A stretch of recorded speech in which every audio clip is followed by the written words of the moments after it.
La municipalité de Sébec veut quitter le centre de services scolaires des Monts-et-Marais.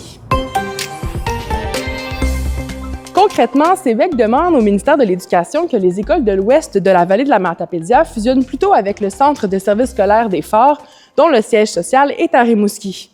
Les élus de Sébec ont adopté à l'unanimité lundi une résolution en ce sens.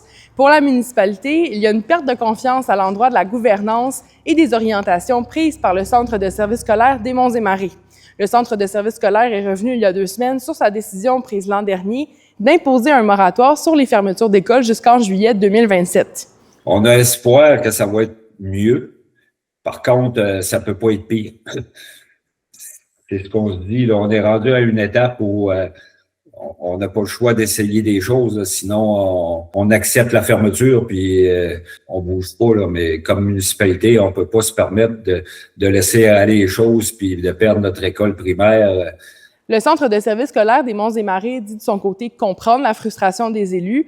L'organisation rappelle qu'aucune décision de fermeture officielle a été annoncée dans l'Ouest et qu'il y aura des consultations publiques où les gens pourront y faire des propositions. La construction d'une nouvelle plateforme de compostage ira finalement de l'avant aux Îles-de-la-Madeleine. La communauté maritime des îles a déposé un projet de règlement mardi soir en séance du Conseil pour effectuer un emprunt de plus de 9 millions de dollars pour mettre en place l'infrastructure au Centre de gestion des matières résiduelles.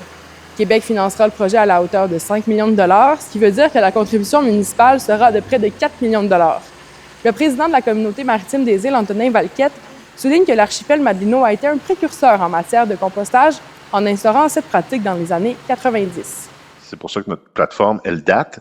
Et depuis les derniers travaux qu'ils ont eu sur la plateforme de compostage, il y a eu plusieurs normes et règlements qui ont été adoptés. Et là, on n'était plus du tout aux normes.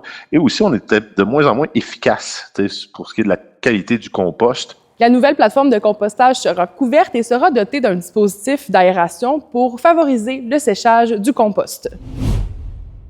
J'avoue que c'est tentant de vouloir se creuser des forts et des tunnels dans la quantité de neige qu'on a présentement, mais il faut l'éviter parce que ça pourrait être vraiment dangereux. Puis c'est le message de prudence que lance la mairesse de Cap-Chat, Marie-Ève Godbout.